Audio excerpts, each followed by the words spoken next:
What is up, y'all? Welcome back to another episode of the Two Game Podcast.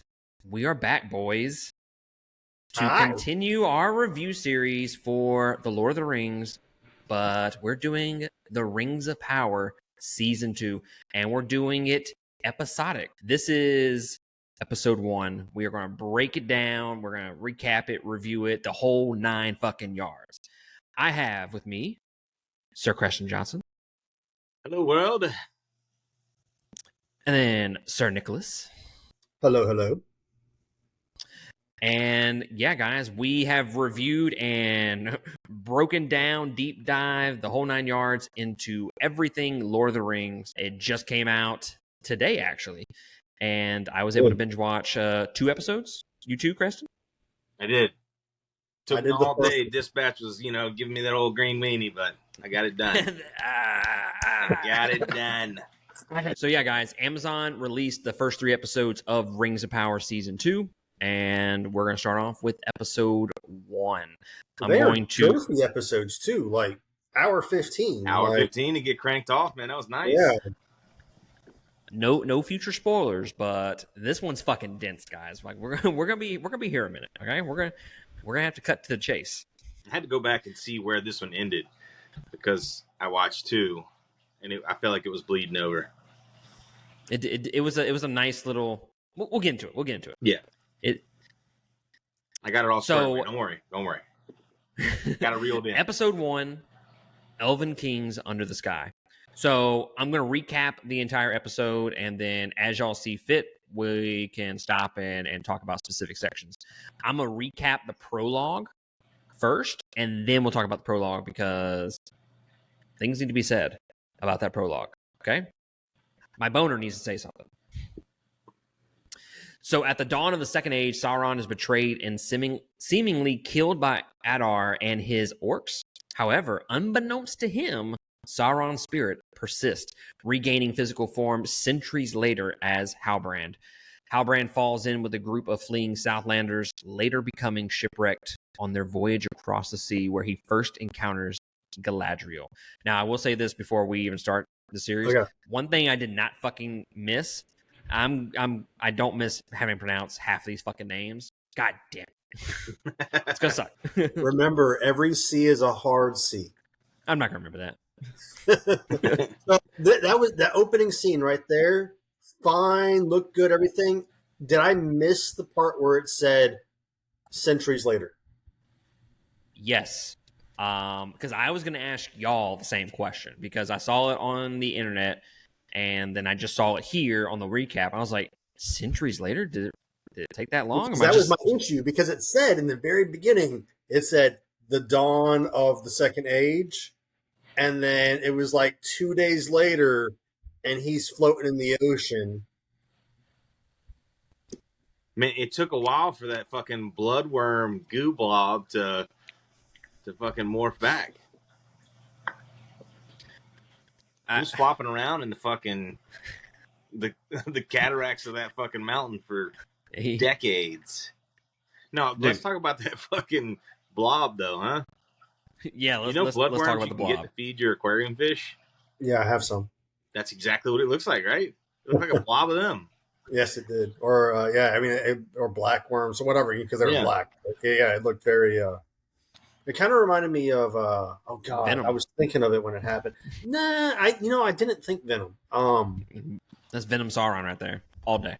Yeah, I was. Oh no, it was the black goo from Fern Gully. Ooh, throwing it way back. Okay. Yes. Okay. Damn. A little nostalgia. Right. That's what I was thinking of whenever I saw him crawling and stuff. Hell yeah. How did we feel about it? Did we like the fact that he's a black goo just, I don't know, inching his way to that fucking wooden cart? It was original, but at the same time, it's like he lost his physical form, but he was still reliant on some physical aspect of himself to have physical form. Like, it was the blood that was dripping down that became, like, started eating rats and shit. Right. It was like he was requiring to ingest things to redevelop into a physical manifestation.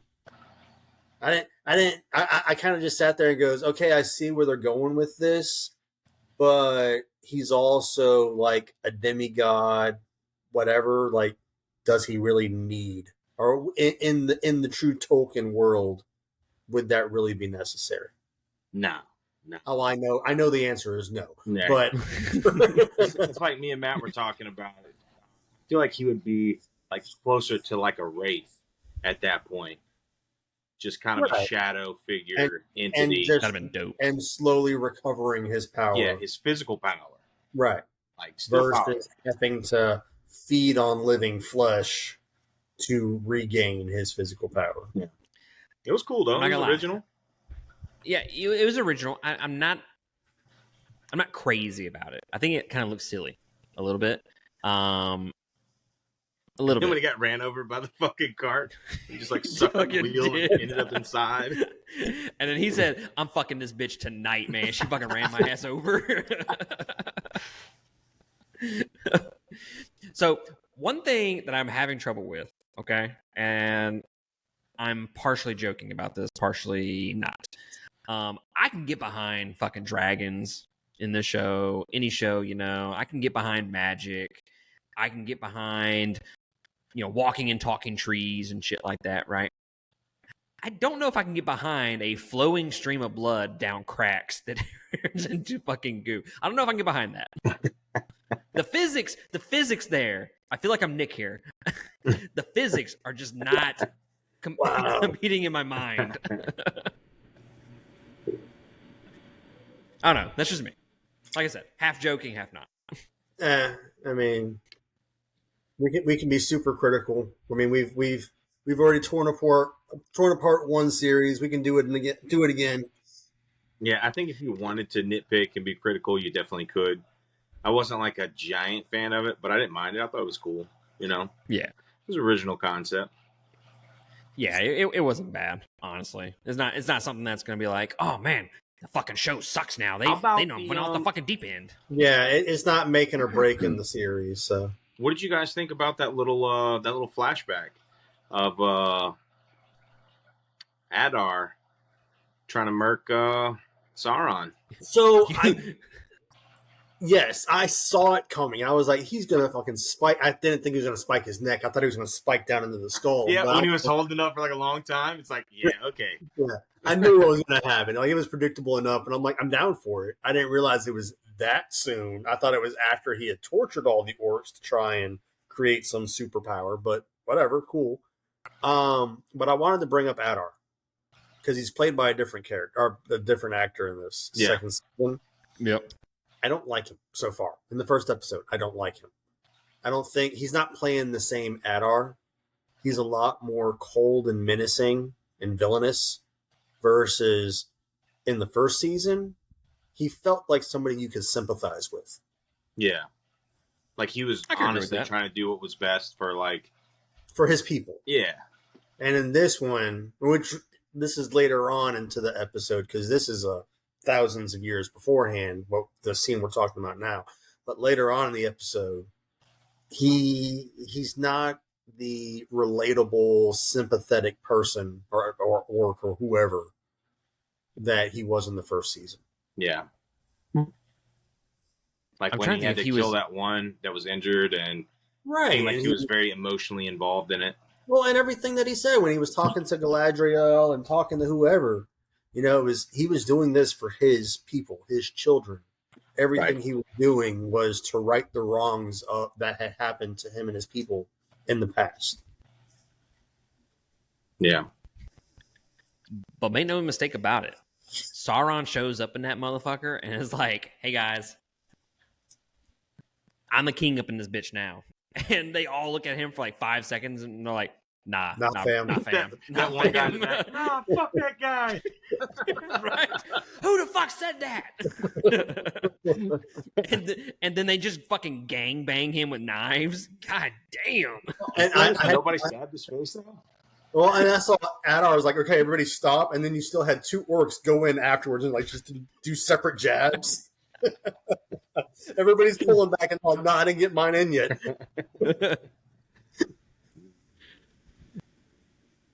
But I loved that entire prologue, man. That prologue was fucking dope as fuck. Yeah. Especially how it led up to the beginning of season 1, which I thought was really interesting. Mm-hmm. I wasn't expecting it. Yeah, I didn't. And it was nice, short, and sweet. Like that was one of those they could have dragged this on and shown a whole episode, and thankfully it was like we'll give them 5 minutes. Yeah, it was dense. It was definitely packed, but yeah, it was. Shout out to that. Perfect.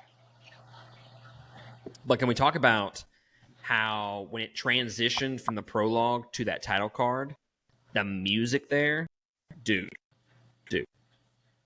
I'll say this: the score has stepped up its game so far this season compared to the first season. Just based upon the first episode, a lot they've stepped up a lot. The cinematography has stepped up. They corrected that overexposure shit. Mm-hmm. You know how it was like really fucking like bright and glossy. They fixed that, and I'm so happy about that. I'm curious if they're going to continue with that though. Because the whole thing. Well, no, because sorry, I'm getting a million pop-ups. The whole thing was, it's Kaspersky trying to like, hey, we're leaving you. You need something else now. The whole thing, why it's kind of not overexposed at this point, is because the tree is pretty much dead, and this is just first episode. Now that once the light of the Eldar comes back, overexposure time. Exposed again. Well, no future spoilers. I only noticed it by like one scene in the second episode, so I feel like they're correcting it. Okay. Something to keep an eye out for. Yeah, exactly. That was like one of my biggest complaints for season 1 was that overexposure. It was just, oh my god, it was terrible. Yep. Terrible. But yeah, guys, that fucking that prologue was. Whew, so it kicks off from that, and then immediately goes to Galadriel racing Elrond. Yeah, I didn't know exactly what was going on when that first started. I had no fucking idea. I thought they were playing. I was like, are these two gonna fuck? Right. I was like, what? Wait, why did we go from they're all standing around these rings to now they're chasing each other on horses? I'm like, they're playing. It's playful. And then he just disappears, and she's getting arrested or whatever. Sir, they were playing hide the ring, if you know what I'm saying. I was confused. No, that was very confusing because they were, like you said, they were on horseback, and I was like, what the fuck is going on, man? Right. Like, I think they could have done something a little bit better with the transition there. It was jarring. It was because, I mean, granted, I didn't go back and watch the last episode of season 1. I just watched the 3-minute recap, which, okay. But it didn't leave off with them in a conflict. And now, all of a sudden, we're jumping into a conflict. Yeah, it's a stark contrast, it seemed like. It seemed like it was like her, Elrond, and Celebrimbor like against the world at that point, and then come back and he's like, "No, I got to get this sack to Dad." So yeah, later after the creation of the 3 Elven rings, Galadriel identifies Halbrand as Sauron. Elrond, fearing Sauron's influence, escapes with the rings after Gil-galad voices his willingness to use them. Elrond travels to the Grey Heavens, where he convinces Círdan, Lord of the Havens, to cast the rings into the sea. Círdan. Hard seas. Not suck. Old Seabro here is entranced by the rings' design and returns them to Gil-galad. He is the shipwright. He makes all the elven ships that go back to. He's like the fucking dude, man. He's just like happy, just like, oh, cool, man. You got rings? Yeah, I'll go toss them. You know, he kind of reminds. No, these are pretty sweet, dude. He kind of reminds me of Floki in Vikings. Yeah. It's like this dude's definitely done a lot of drugs and probably on drugs right now. And he builds ships. I mean, he's the ship dude. He's the ship dude. That's what you do. What they do. You do drugs and build ships. Well, look, Círdan, I need you to do something shady. Okay. I love how this dude convinces him, and he's talking to Elrond, and they're all like, "Let's cast the the rings into the sea. And then he goes there, and then he's like, on second thought, I'm just gonna take the ring for myself, and never fucking gives it back to Elrond. He just takes it. I'm like, damn, bro. What the fuck splashed the boat to make him change his mind? Yeah. Maybe that was Ulmo saying, hey, bro, we're going to need these rings later. Go ahead and keep those. So I'm just hang tight. We're getting there. Oh, no. No, you keep going. You keep going. So I'm. Well, let's continue on, because when we get to the half of this episode, I'll bring in my this could have been different. So yeah, Elrond jumped off that waterfall. I was like, God damn, bro's fucking serious about this shit. Right? Well, I thought we could talk about this. Like, fuck. Right? God damn, bro. A little excessive here. The rings are taken by Galadriel and Gil-galad for safekeeping, and the purifying power of the rings is proven immediately effective. En route to Rune, Nori and the stranger are soon joined by Poppy, who helps them navigate the desert. Meanwhile, the stranger is plagued by strange visions, and the trio are unknowingly stalked by masked figures. Did you know it was Poppy that was going to be showing up? Because I did. I mean, you just figured. By the way, before we go any further, to those that are watching, I have, aside from the opening trailer that we all reviewed 6 months ago or whatever it was, I have not looked at anything. Nope, me neither. I'm going blind into this, so nothing is known by me from previews. Preston was the opposite. He me too. He fucked with all of it. Right. and even that night when we watched it was the only time I watched anything. So I don't even remember that shit. Same. Going in fresh. This is how I'm doing reviews from now on. It's completely blind, because it made Acolyte just a little bit better than it really was, just because I had no expectations. The one thing I do want to talk about is the stranger, because that was one of my big issues with season 1. Was the stranger and the Harfoots. God, I fucking hated the Harfoots in season 1. I still think they should have done like 1, maybe 2 episodes in season 2 of all of that. Just push it forward, and it would have given more time for all the other stories for season 1, and then season 2, give them 1 or 2 episodes, move it forward, and now everybody's together. Yeah, I gotta say, man, hard to 2 minutes. 2 minutes of fucking Harfoots and the stranger on, and I was like, God damn, dude. Let's get this fucking ball rolling. I do like Tom Bombadil when we need him. I do like that the stranger actually speaks proper English now. Yeah. And not words and stuff. It's amazing how quickly he picks up on the language. Yeah. I no longer think that this dude's Gandalf, by the way. No? False. Yeah. He's Gandalf. I'm sticking with it. He's gonna be some fucking made up wizard. He's going to be one of the blues? I don't even know if he's going to be the blue. He's got it. You said you haven't watched any of the trailers, so I'm not going to say anything more. There's only back in. There's only 5 wizards in the books. Listen, because I put a fucking character together real quick, sir. I watched the season 2 What's to Come, and how he's buddied up with you know who. Mm-hmm. Okay. And remember, at the end of Return, in the book, Matt, you don't know this, in the book, Gandalf goes to you know who to hang out for a few months and catch up on old times before he heads out. Decides to... That's true. Let's not say old boy couldn't have been friends with more than one Wizzy. But I'll give it a 50-50. You're convincing me. I'll give it 50-50. Solid. What kind of fucking odds are those? Of course it's going to be 50-50.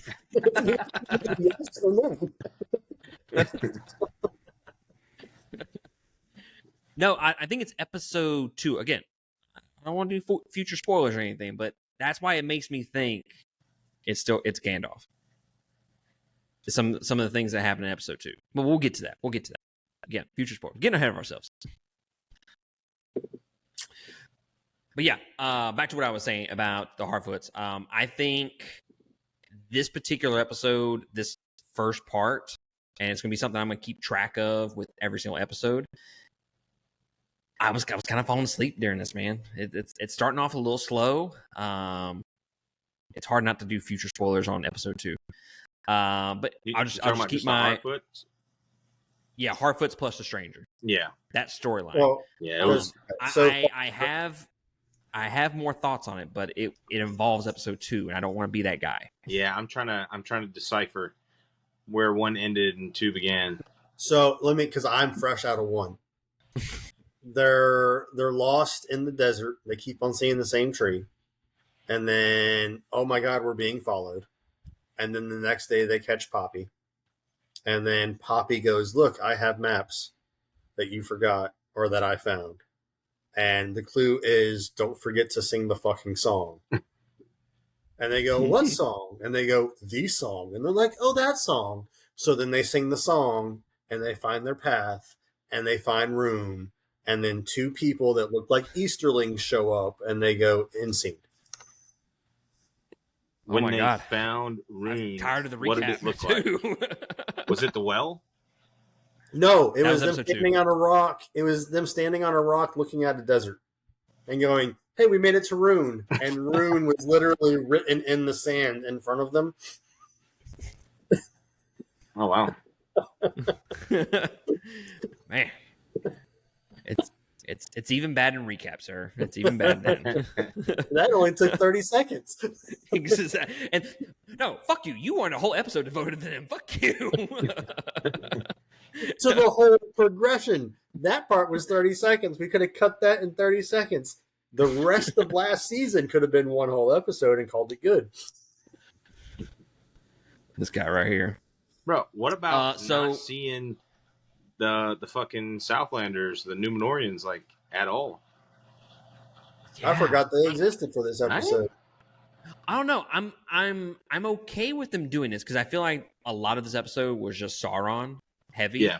And them kind of setting the table for what's to come for season 2. I'm curious what's going on in South, though, because, Numenorians rolled up and they were like, hey, bitch, I'm going to blow a fucking mountain up. Well, didn't the Numenorians all flee back to Numenor, didn't they? I don't know. I mean, a few of them stayed behind for the Southlanders that got evicted from now Mordor. But aside from that, Southland is Mordor at this point. So it's just orc controlled, and Adar's there. And then Harbrand, a.k.a. Sauron, shows up to surrender himself to make agreements or whatever. He gets captured or imprisoned. We got him, boys. Right. We got the king that's only been a king for about 16 hours at this point. Right. Wait, was the part where he was talking with the wolf while he was in chains? That was episode 1, huh? Yeah. And you know what? I like that. Yeah, I expected the wolf to just recognize him. Mm-hmm. You know, just how dogs are. You know, I just expected him to like growl and then go, "Oh, it's you. Hi." Instead of him having to speak black speech to him.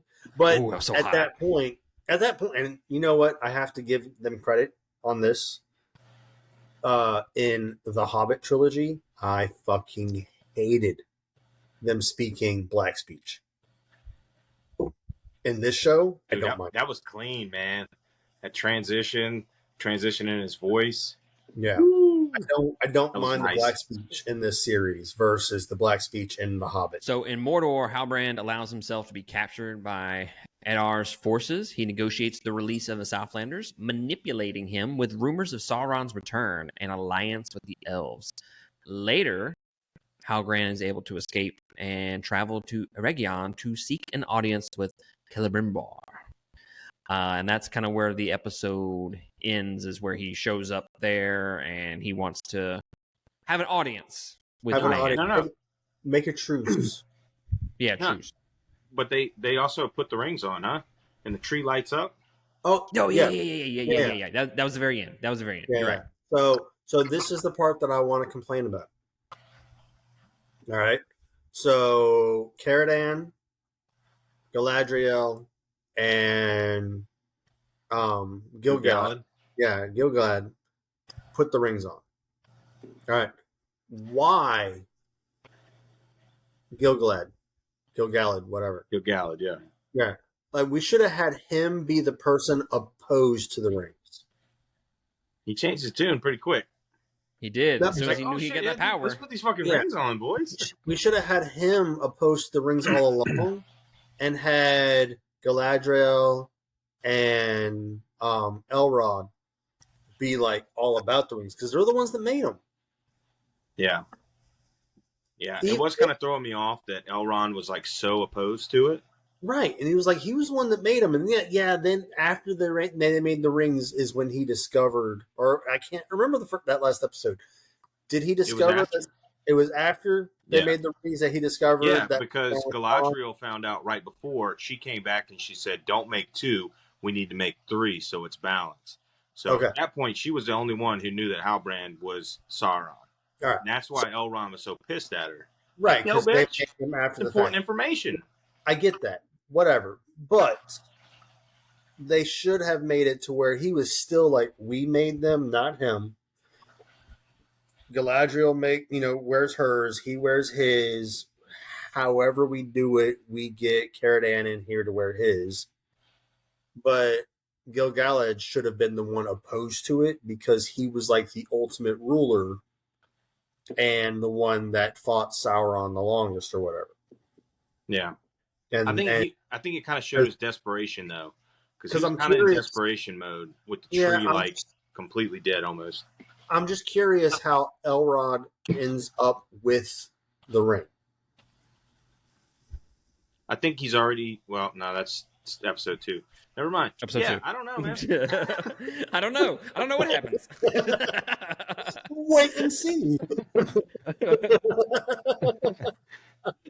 I'm just waiting. I'm like, oh fuck, we're going there. I can't stop him. The ball's already rolling.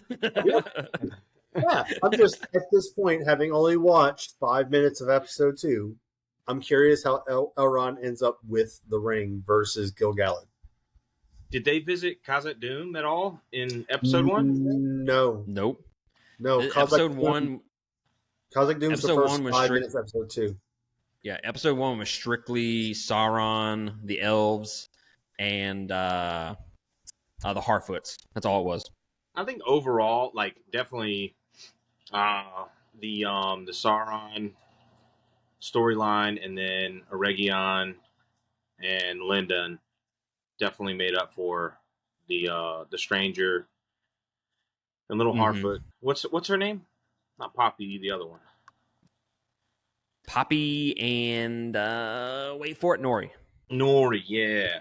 Nori, seaweed, yes. Yeah. I feel like the other ones kind of picked up their slack. So I think overall it was a pretty solid episode. I definitely enjoyed the fucking Sauron storyline, hitting the backstory, getting you right back into it. I think this premiere was leagues better, 1,000 times better than episode 1 of last season. Do you think it's because they're trying to, or they have separated the stories a little bit? Like when I say separated stories, the first episode has maybe 3 character lines instead of trying to cram everybody. All 5 or 6 character lines in one. They have 3. Yeah. Well, I think that's why they released 3 episodes, because. And again, this isn't really a future spoiler for episode 2 by any means, but when you watch episode 2, it weaves in some of the storylines from episode 1, but it feels like the second act of a very long episode. Well, and that was my complaint with the season, was the first season was so crammed with characters all from the get-go. And you had to get all 5 character lines in one episode versus starting out small, do 2 character, 3 character lines, and then progress as the series goes, add more lines to it to where when you end at the finale, which is however many seasons they do, you can have 4, 5, 6, 7 different character lines. Yeah. You got to start small. You can't start all encompassing. Right. Are they going to stick with this style, though, for the rest of the season is a question. I hope they bang out these 3 episodes, you know? I hope they listen to us from our last review series and went, You know what? Those motherfuckers were right. We started out too big. We need to narrow the focus. Definitely it. Bigger's not always better, okay? They were definitely watching. Definitely watching. Because Absolutely. They fixed the overexposure, which we bitch a lot about. Right. And they narrowed the focus on each episode, which we bitched about. They the costume design and the cinematography was a lot better, which we bitched about. I feel like a lot of people had those same complaints, though. So I think, like, realistically, they probably did listen to the fans. Us. Yeah, and us, mostly, yeah. In fact, I'm the only podcast. We're the only people that I know of. Yeah, it was a 2-game podcast. You guys are welcome. It was because of us that they made this show a little bit better. Merch, link in the bio. Right? Look at Crescent selling us out a little bit. Got to plug every once in a while. But no, I wouldn't mind doing kind of what Nick said. Spread it out. These first 3 episodes, kind of hit a little bit of each, and for each episode, and then kind of bring it all back together. And whatever scenario involves like maybe 2 minutes max of the Harfoots, I'm okay with. Okay, any scenario involving that. So, now, you think is Nori and Poppy gonna split off from Gandalf?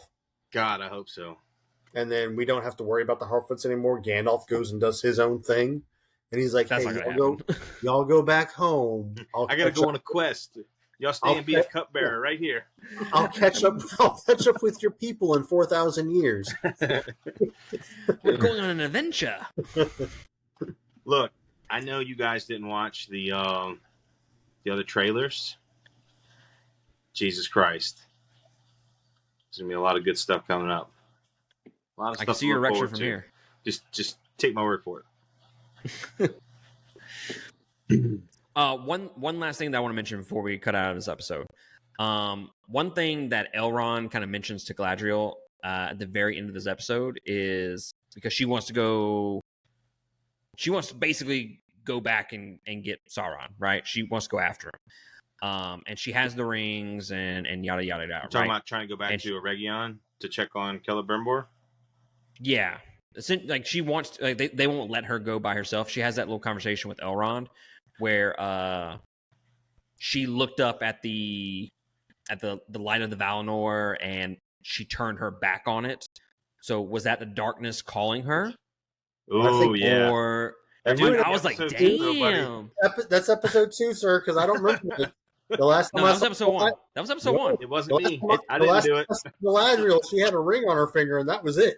I think she asked Gil-galad about going to check on Celebrimbor. They were supposed to send a message out to say, hey, Halbrand's a bad guy. Yeah, they sent an emissary, and she was saying, hey, we haven't heard from him. Let's go check on him. But I think the conversation with Elrond might have been episode 2. Yeah, that wasn't episode 1. That was definitely some damn girl. We have to do some soul searching. I don't know, man. It's in my notes for episode 1. I don't know. I'm going to be honest with you. I wouldn't be able to tell you one way or the other. The only reason I'm saying is because Nick's acting like he doesn't remember it. So, well, like I told you before we started recording, I had a hard time focusing. I was busy. So maybe I retract my statement. Never mind. It's episode 1. It's episode 1. I'm going to have to go back and watch it before I go sleepy by tonight. So. I'm just saying that added a little bit of like conflict between those characters and her, made her a little bit more flawed because, is the darkness attracting her to Sauron, or is she going after the darkness? One of the, I like the dichotomy there. It was very interesting. Very interesting. So I just wanted to mention that before we close out of the episode. I have a feeling they're going to get into that in episode 2. Just a hunch. No. Little tease. Not that I know or anything. I have no idea, but it's probably going to happen in episode 2. You'll figure it out. Well, I'm planning on banging out episode 3 tomorrow. I don't know about you guys.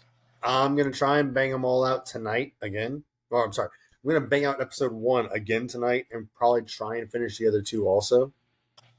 So that way, because I just know I'm not going to be able to watch it at work tomorrow. Yeah. Yeah, to be completely fair, Preston, we have to review it tomorrow, so you have to watch it. Yeah, you have to. We're reviewing 2 and 3 tomorrow? 2 and 3. Okay, yeah, 2 I'm and good 3. with that. That's why I wanted to finish too. For you children watching, separate episodes. Do what? I said separate episodes for the children watching. Yes. So you'll be fine. Anything else when y'all want to say before we close out of our review for episode 1? It's good to be back. I'm fucking excited. I'm very happy to be back for reviewing this show. Have you seen the Facebook pages? No, I'm staying away from them. I've seen some. It did not take. I'm talking about when I woke up this morning before I even got to watch them.